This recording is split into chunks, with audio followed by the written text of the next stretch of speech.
Alice Rivers, la sorcière bâtarde de Harrenhal, est sûrement le personnage le plus mystérieux ainsi que le plus énigmatique de toute la saison 2 d'House of the Dragon. Depuis l'arrivée du roi consort Daemon Targaryen à la forteresse d'Arène-le-Noir, sur les bords de l'Œil-Dieu et à proximité de l'île au visage, Alice Rivers n'a eu de cesse que de confronter Daemon, de lui apporter de l'aide ainsi que d'être la source apparente des visions qui l'assaillent. La véritable question se pose alors, qui est réellement Alice Rivers? Quelle est sa place dans l'histoire ainsi que quelle est la signification de son personnage? Élusive et apparemment omnipotente, une des premières choses que Alice dit à Daemon au sujet d'Harrenhal, c'est le fait que ce château serait maudit depuis le jour où Arène-le-Noir aurait fait couper un bois de Baral, d'arbre-cœur qui renfermait les âmes de ceux qui avaient vécu bien avant lui. Cette révélation rend alors la connexion d'Alice à la magie des anciens dieux plus évidente, car elle remarquera que dans cette scène, elle prépare également une potion que Daemon boit, ce qui le projette dans un état de transe quasi instantané. Cette boisson, Alice la mélange lorsqu'elle lui parle de cet homme, versant et léchant sur ses doigts ce qui semble être du sang dans la mixture, ajoutant à son côté macabre et ésotérique. Se pourrait-il que le sous-texte de cette scène, ce soit de nous faire comprendre qu'Alice elle-même serait en fait un de ces esprits? Théorisons-le ensemble. Un des indices les plus évidents est probablement le fait que la sorcière ne semble interagir avec nul autre que Daemon Targaryen, ainsi qu'elle ne semble pouvoir être vue par aucun autre des habitants du château. Durant la scène où Daemon arrive à Harrenhal, Simon Fort, quand il ploie le genou, fait également signe à ce qui semble être ses fils ou ses petits-fils d'imiter son geste. Toutefois, quand Alice rentre dans la pièce, personne ne semble la forcer à également formuler cette marque de respect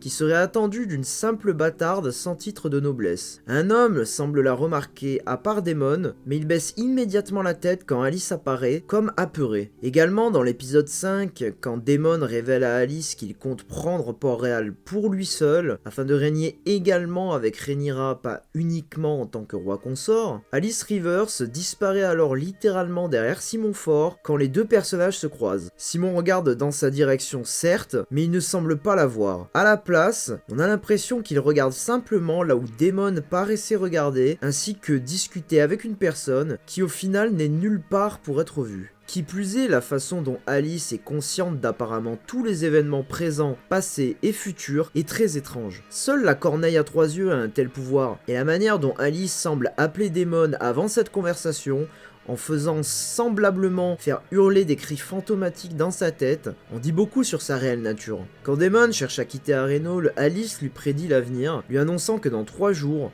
le seigneur Grover Tully sera mort, ce qui finit par se produire. Alice ne semble également n'avoir aucune peur de Daemon, le provoquant sur des sujets personnels, intimes et sensibles, alors qu'il est un homme impulsif qui n'aurait aucun mal à massacrer cette bâtarde sans nom si jamais elle le poussait trop loin. Ce qui est surprenant, sachant que même des proches de Daemon qui le connaissent depuis qu'il est tout petit, ont tous peur de lui d'une certaine manière, et que même d'autres dragonniers ont peur du dragon de Daemon, Caraxès. Alice Rivers n'a également pas peur de son dragon Caraxès, comme si elle savait que rien ne pouvait lui arriver, parce qu'au final, elle est déjà un esprit. Tout ce savoir, ces visions qu'elle semble induire à Daemon, ainsi que le fait qu'elle ne semble avoir peur de rien, ce n'est pas une attitude naturelle chez une fille de sa naissance, même si elle est une sorcière. Rappelez-vous, même la sorcière Mirri Maz-Duur, qui a maudit l'enfant de Daenerys, a hurlé sur son bûcher. Il y a aussi le fait qu'Alice elle-même semble parler d'elle à la 3e personne, et comme si elle n'était pas humaine. Comme quand elle dit à Daemon, il y a des choses plus anciennes dans ce monde que vous, ou moi, ou la mémoire humaine. Ce qui, je le pense, renvoie aux anciens dieux. Cependant, il est crucial de noter qu'en VO, l'expression utilisée pour dire la mémoire humaine est à la place a living memory, ce qui veut littéralement dire un souvenir vivant. L'on remarquera que l'expression living memory, à l'inverse, se prononce tout seul et le fait qu'il y ait un devant caractérise bien que l'on parle non pas de l'expression qui signifie mémoire humaine, mais d'une chose en particulier. Quand on interprète cette phrase avec tous les autres éléments ici évoqués, il est facile alors de penser que ce souvenir vivant, c'est tout simplement Alice Rivers elle-même, ce qui renverrait au fait qu'elle serait en effet un esprit. Car si Alice Rivers était réellement un fantôme, alors quel est son but et qu'est-ce qu'elle représente dans l'histoire? Tout simplement ceci.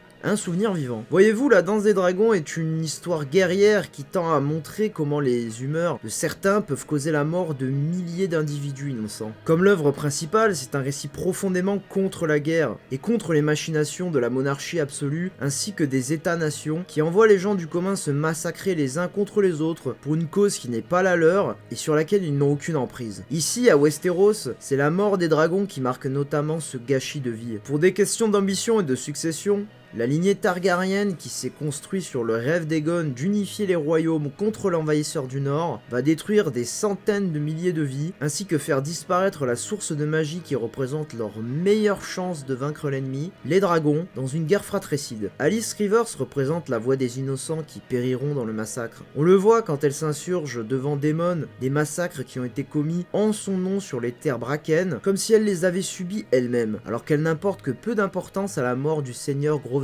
Tully. Alice Rivers, c'est un fantôme du passé, un amalgame des esprits enfermés dans le sang qui coule du visage des Barral, coupés par Arène le Noir, qui ont déjà vécu tant d'horreurs et tant de massacres par le passé. C'est parce qu'Alice est connectée au réseau prophétique des anciens dieux, comme un être vivant ne peut l'être, qu'elle atteint un tel niveau de connaissance. Des guerres, à travers les yeux d'un Barral, elle a dû en voir des milliers, et comme le dit l'auteur lui-même, l'histoire ne se répète pas, mais elle rime souvent. Je ne vais pas vous spoiler ce qui arrive au personnage d'Alice Rivers à la fin de Feu et Sang, mais sachez qu'elle reviendra dans House of the Dragon. Ma théorie sur le sujet, c'est qu'elle est bel et bien une forme d'esprit lié aux anciens dieux, sans être juste un simple fantôme. Elle partage également l'idéologie d'Elena que Daemon, comme elle, ne sont que des joueurs qui doivent jouer leur partie dans l'histoire, ce qui indique un pouvoir potentiel de la vervue, bien qu'il est obligatoirement différent de celui de la reine, qui est simplement une rêveuse dragon. La proximité avec l'île des visages, l'endroit le plus mystique et le plus magique de tout Westeros, ainsi que l'apparition d'un homme vert durant la vision finale de Daemon, renforce aussi cette théorie, ainsi que le lien qu'Alice possède avec les anciens dieux. Alors qu'en pensez-vous? Pensez-vous qu'Alice Rivers est bel et bien un esprit lié aux anciens dieux, ou pensez-vous qu'il s'agit simplement d'une sorcière un peu trop savante? Laissez-moi savoir dans les commentaires, et si vous avez aimé cette vidéo, n'hésitez pas à vous abonner et à la partager, ainsi qu'à de laisser un j'aime. Et sur ce, je vous vois bientôt pour une prochaine vidéo. Allez, peace!